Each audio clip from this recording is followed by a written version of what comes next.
السلام عليكم ورحمة الله وبركاته. الحمد لله وكفى وسلام على عباده الذين اصطفى. أما بعد فأعوذ بالله من الشيطان الرجيم. بسم الله الرحمن الرحيم.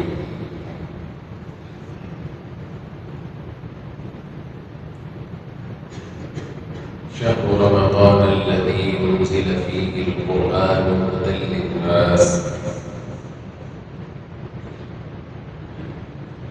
صدق الله وصدق رسوله النبي الكريم.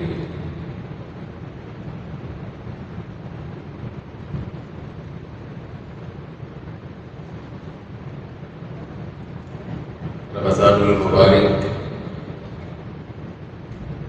عبادات کا موسم ہے.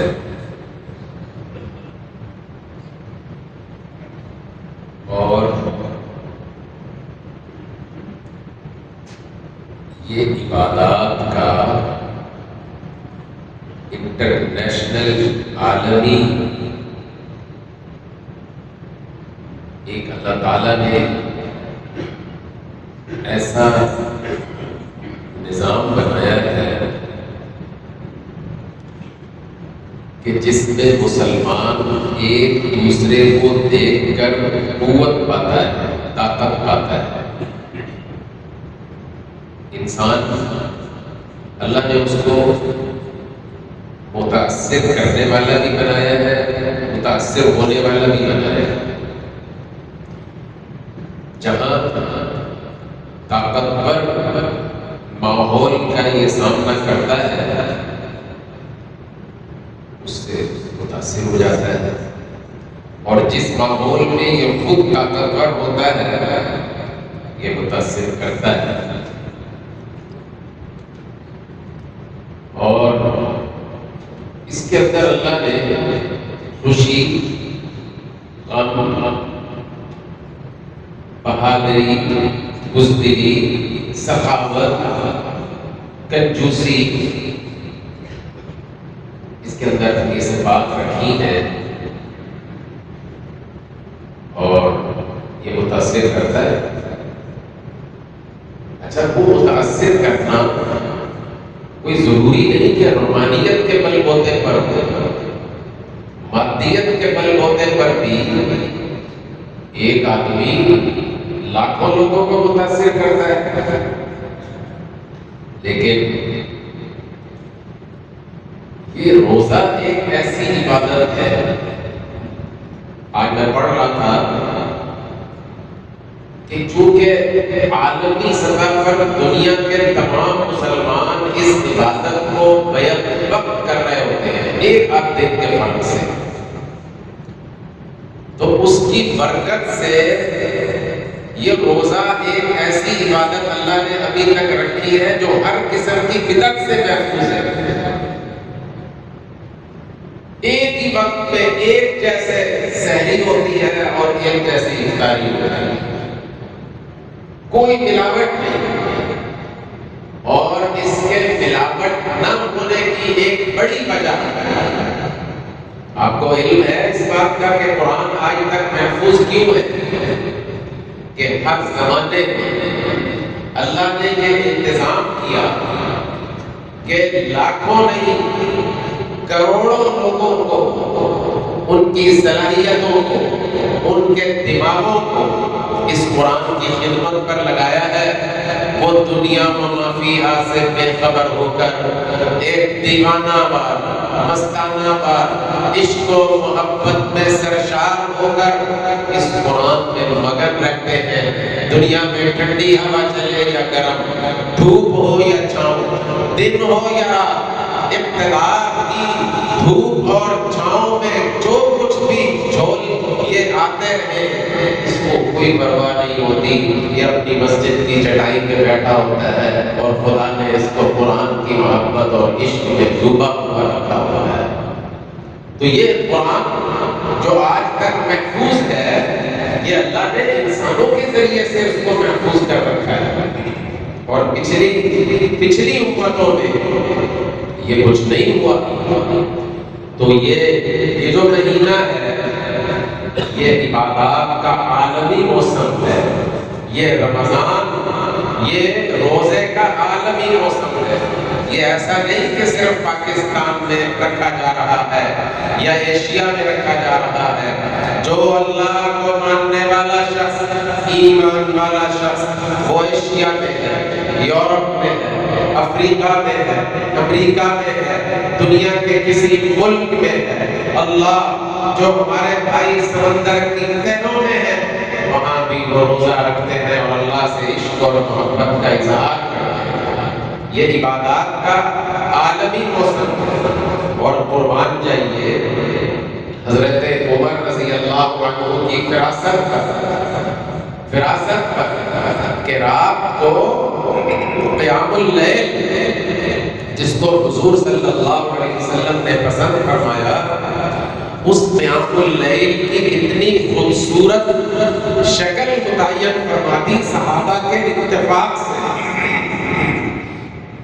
یہ ایک اہم مسئلہ ہے جو معاشرے میں ہر جگہ ڈسکس ہوتا ہے، اس لیے اس کو ذہن کی تختی میں ہم نے نقش کرنا ہے کہ عمر عام آدمی نہیں ہے، عمر وہ ہے کہ جس کے بارے میں حضور کی زبان سے یہ نکلا تھا لو کان بعدی نبی لکان عمر، کہ نبوت کا دروازہ بند ہو گیا ہے، اگر نبوت کا دروازہ بالفرض جاری رہتا تو عمر اس قابل تھا کہ اس کے سر پہ نبوت کا تاج رکھ دیا جاتا۔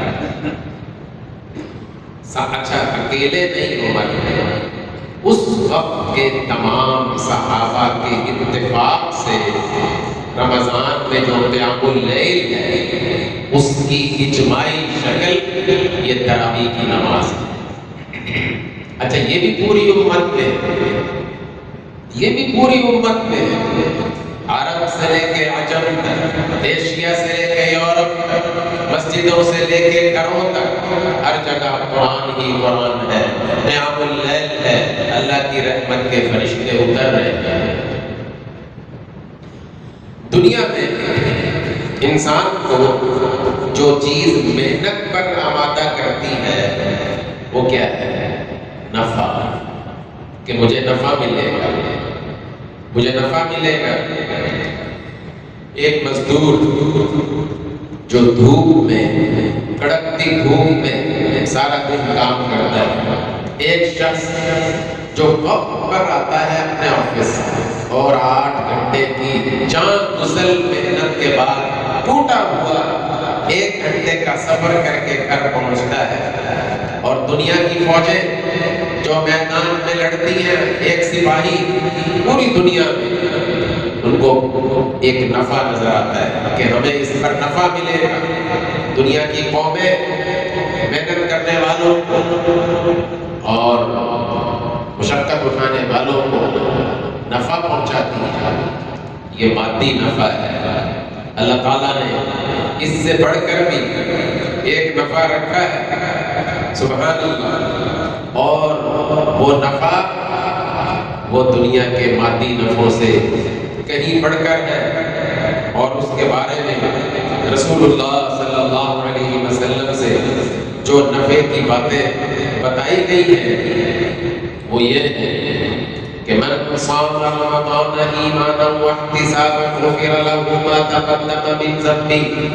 روزہ معمولی چیز نہیں ہے، جو اخلاص کے ساتھ، ایمان کے ساتھ روزہ رکھے گا اللہ تعالیٰ اس کے گزشتہ گناہ سارے معاف فرما دے گا۔ یہ کوئی کم نفع ہے؟ اور اس سے بڑھ کر نبی کریم صلی اللہ علیہ وسلم نے جو روزے دار کے لیے اعزاز بیان فرمایا، قربان جائیے کیا پروٹوکول ہوگا روزے دار کا۔ حضرت سہل بن سعد فرماتے ہیں کہ ان فی الجنت بابا یقال له الریان، کہ جنت میں ایک دروازہ ہے جس کا نام ریان ہے، یدخل منہ الصائمون یوم القیامہ، قیامت کے دن اس خاص دروازے سے روزہ دار داخل ہوں گے، لا يدخل منه احد غیرہم، لا يدخل منه احد غيره، کوئی ان کے علاوہ اس دروازے سے داخل نہیں ہو سکے گا. یقال اين الصائمون، آواز لگائی جائے گی کدھر ہے اللہ کے لیے روزہ رکھنے والے، کہاں ہے روزہ رکھنے والے؟ فیقولون، یہ کھڑے ہوں گے، لا يدخل منه احد غيره فاذا دخلوا اغلق، جب یہ روزہ دار اندر داخل ہو جائیں گے اللہ کے مہمان خانے میں، جنت میں، فلم يدخل منه احد، پھر کوئی اور اس سے داخل نہیں ہوگا. اور ایک دوسری روایت میں ہے کہ جو شخص باب الریان سے داخل ہو جائے گا دوبارہ اس کو کبھی پیاس نہیں لگے گی. پیاس نہیں لگے گی. کیا یہ چند روزہ زندگی کے لیے جو ہم ساری دوڑ دھوپ کرتے ہیں وہ کس لیے کرتے ہیں؟ اپنی بھوک مٹانے کے لیے اور اپنی پیاس مٹانے کے لیے، یہ ساری دوڑ دھوپ. لیکن اللہ نے اس روزے پر کیا رکھا؟ سبحان اللہ.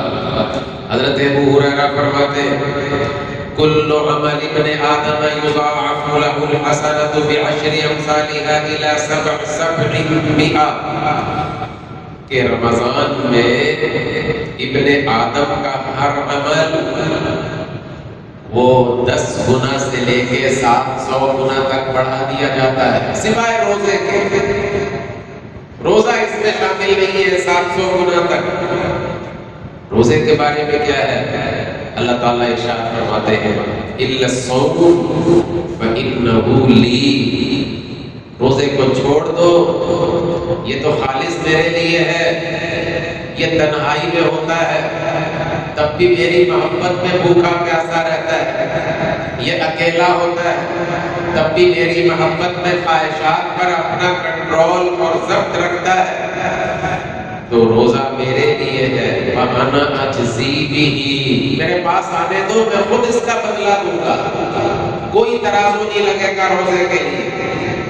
اور فرمایا يَدَعُ شَهْوَتَهُ وَطَعَامَهُ مِنْ أَجَلِهِ، کہ اس نے میری وجہ سے یہ روزہ رکھا ہے، اپنی خواہشات کو چھوڑا ہے اور کھانا پینا چھوڑا ہے، لہذا میں اس کو خود اس کا بدلہ دوں گا. اور یہ بھی فرمایا فَإِذَا كَانَ يَوْمُ صَوْمِ أَحَدِكُمْ فَلَا يَرْفَثْ، روزہ یہ ہے کہ جب تم میں سے کسی کا روزہ ہو تو پھر وہ گناہ نہ کرے، وہ اپنے اوپر ضبط رکھے. وَلَا يَسْخَطْ، کہیں سَاخَهُ أَحَدٌ أَوْ قَاتَلَهُ، کوئی شخص اگر روزے میں تمہیں گالی بھی دے یا تم سے جھگڑا کرے تو اس کو کیا جواب دینا ہے؟ فَلْيَقُلْ إِنِّي امْرَؤٌ صَائِمٌ، زیادہ سے زیادہ اتنا جواب دے سکتے ہو کہ بھائی میں روزے سے. بس گالی دینے والے، جھگڑا کرنے والے، الجھنے والے کیا جواب دینا ہے کہ میں روزے سے ہوں. میری بات یاد رکھیے، اسلام نے جو ہمیں عبادات کا نظام دیا ہے اس نے ہمیں تہذیب سکھلائی ہے اور عبادات کا ایک احترام ہے. اب ہم مسجد میں بیٹھے ہیں نا، پتہ ہے کتنے لوگ بیٹھے ہیں اندر باہر؟ more than 5,000 people موجود ہیں. تہذیب سے بیٹھے، ادب سے بیٹھے. آپ مجھے دنیا کی کوئی اور جگہ دکھا دیجئے جہاں 100 لوگ بیٹھے ہوں اور اس ادب اور احترام سے بیٹھے. یہ ایسی جگہ ہے، یہ ہمیں سکھاتی ہے، آداب سکھاتی ہے. اور اسی طرح نماز کا بھی اپنا ایک احترام ہے، حج کے احرام کا بھی اپنا ایک احترام ہے، وہ ماحول سکھاتا ہے اپنا. اور روزے کا بھی اور رمضان کا بھی اپنا ایک احترام ہے. جس نے روزہ نہیں بھی رکھا وہ بھی باہر کھلے عام نہ کھائے، وہ چھپ کر کھائے اور روزے کا اور رمضان کا احترام کرے. اس احترام پر اور اس ماحول بنانے پر جو ملتا ہے دنیا اور آخرت میں، اس کا ہم اندازہ نہیں کر سکتے۔ آخری اشرہ شروع ہو رہا ہے، اور آخری اشرے میں ویسے تو رمضان سارا ہی سارا اللہ کی رحمتیں لوٹنے کے لیے ہے۔ اولہ رحمت، اوسطہ مغفرت، آخرہ عتق من النار۔ پہلے اشرے میں رحمتیں ہیں، دوسرے اشرے میں مغفرت ہے، تیسرے اشرے میں جہنم سے آزادی ہے۔ صرف عنوان بدلا گیا ہے، بات ایک ہی ہے، بات ایک ہی ہے۔ حضرت شاہ ولی اللہ محدث دہلوی رحمہ اللہ فرماتے ہیں کہ اصل رمضان کا مقصد دل کو اللہ کے ساتھ جوڑ لینا ہے۔ جو اللہ کے خاص بندے ہوتے ہیں وہ پہلے اشرے میں یہ کام کر لیتے ہیں، پھر جو درمیانے درجے کے لوگ ہوتے ہیں وہ درمیانے اشرے میں اس ماحول سے، دیکھو انسان متاثر کرتا ہے اور متاثر ہوتا ہے۔ یہاں ایک آدمی بھی کھڑے ہو کر شور مچائے گا نا، 100 آدمی اسے کہیں گے یار تم غلط کر رہے ہو۔ یہ انسان سیکھتا ہے ماحول سے۔ اس لیے اسلام نے کہا ہے کہ ماحول ایسا بنا دو۔ یہ مولانا الیاس رحمہ اللہ نے جو اس صدی میں اتنا بڑا کارنامہ سر انجام دیا ہے، لوگوں کو دین سکھانے کا، لوگ کیا ہے کہتے ہیں باہر سے آدمی کو پکڑو اور مسجد میں لا کے بٹھا دو، بس وہ سیکھے گا، خود بخود سیکھے گا۔ یہی ہمیں اسلام نے سکھایا ہے کہ ماحول میں لے آؤ، باجماعت نماز۔ تو دوسرے اشرے میں درمیانے درجے کے لوگ اللہ کے ساتھ جڑ جاتے ہیں۔ تیسرے اشرے میں تو ہر ایک کو وہ 20 دنوں کے بعد ڈیولپ ہو جاتی ہے نا ایک چیز۔ تیسرے اشرے میں تو اللہ کے ساتھ دل بالکل جڑ جانا چاہیے، اور تیسرے اشرے کی سب سے اہم جو عبادت ہے وہ اعتکاف ہے۔ وہ اعتکاف نبی کریم صلی اللہ علیہ وسلم نے، حضرت عائشہ فرماتی ہیں کہ آپ ہر رمضان میں اعتکاف فرماتے تھے، دنیا سے جانے تک آپ کا یہ معمول رہا، حتیٰ کہ آپ اللہ کے پاس چلے گئے اور پھر آپ کی ازواج بھی آپ کے بعد اعتکاف کرتی تھی۔ عورت اپنے گھر میں اعتکاف کرتی ہے، مرد مسجد میں اعتکاف کرتا ہے۔ اور یہ اعتکاف یہ خاص الخاص لوگوں کی عبادت ہے، خاص الخاص لوگوں کی، کہ بس تعلقات منقطع کر کے 10 دن تک 20ویں روزے کی عصر کے بعد مسجد میں آ جاؤ اور اس کی چوکھٹ میں آ کے پڑھ جاؤ، آ گیا اس کی چوکھٹ میں آ کے پڑھ جاؤ۔ اعتکاف کہتے ہیں کہ کسی کی چوکھٹ میں آ کے لپٹ کے لیٹ جانا کہ یا اللہ میں تیرا بندہ ہوں، تجھ سے ٹوٹا ہوا تھا، اب میں آ گیا ہوں تیرے در پہ۔ اچھا یہ جو دل ہے نا انسان کا دل، یہ ایک کائنات ہے، ہر ایک کے احساسات الگ ہیں۔ تو جس بھائی کو اللہ نے یہ توفیق دی ہے کہ وہ مینیج کر سکتا ہے اپنے گھر کا سسٹم، اپنے بزنس کو، اپنے آفس کو، اپنی جاب کو، 2 دن ہے اس کے پاس، سوچ لیں آج جمعہ تو آج ختم ہو جائے گا مغرب میں، کل ہفتہ اتوار شام کو عصر کے بعد مسجد میں آ جائے گا۔ ہماری مسجد میں بھی الحمدللہ اعتکاف کا باقاعدہ اہتمام ہوتا ہے۔ اہتمام کا مطلب ہے کہ جو لوگ اعتکاف کے لیے آتے ہیں ان کو تعلیم دی جاتی ہے، ان کو وقت پر سلایا جاتا ہے، وقت پر اٹھایا جاتا ہے، ان کے کھانے کا ایک ڈسپلن بنایا جاتا ہے کہ یہاں دسترخوان لگے گا، یہاں آپ نے سونا ہے، یہاں آپ نے عبادت کرنی ہے، رات کو 12 بجے کے بعد کوئی ایکٹیویٹی نہیں، سو جانا ہے۔ اور اس سے اور زیادہ فائدہ ہوتا ہے۔ الحمدللہ ہمارے ہاں گزشتہ کئی سالوں سے یہاں نوجوان بھی آتے ہیں، بالکل بے سمجھ بچوں کا اعتکاف میں کوئی کام نہیں ہے، وہ اعتکاف کی عبادت کو دوسروں کے لیے خلل ڈالنے کا سبب بنتا ہے۔ یہ سنجیدہ لوگوں کی عبادت ہے، یہ خاص الخاص بندوں کی عبادت ہے۔ یا تو کوئی بڑا ساتھ سنبھالے، 24 گھنٹے اللہ کے گھر میں رہنا بجائے کمانے کے نقصان کر کے نہ چلے جائیں۔ تو کوشش کریں گے انشاءاللہ۔ ہماری مسجد میں گزشتہ سال الحمدللہ تقریباً 40 لوگ اعتکاف میں گئے، اس سال 100 ہونے چاہیے نا انشاءاللہ۔ جو اس محلے کے ڈیفنس کلیکٹر آس پاس کے لوگ ہیں ان کو میں دعوت دیتا ہوں کہ آئیے یہاں اللہ سے لو لگاتے ہیں مل کے، آئیے دنیا کی اس ساری جھنجھڑوں سے نکل کے اللہ کے در پہ آ کے پڑھیے اور اس کا بھی لطف اٹھائیے۔ اور ہمیں زندگی بھر بعض دفعہ ایسا موقع نہیں ملتا کہ ہم دین سیکھ سکیں، تجوید سیکھ سکیں، اپنی نماز سیکھ سکیں، طہارت کے مسائل سیکھ سکیں اور تنہائیوں میں بیٹھ کے اللہ کو یاد کر سکیں۔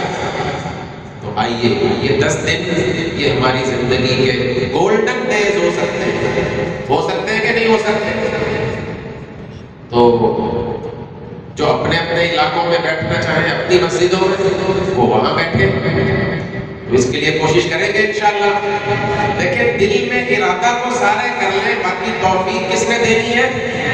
اللہ نے دینی ہے۔ تو اللہ سے مانگیں اور کہیں اے اللہ ہمیں اس خاص عبادت کی توفیق عطا فرما۔ سب کہیں آمین۔ اے اللہ ہمیں اس خاص عبادت کی توفیق عطا فرما۔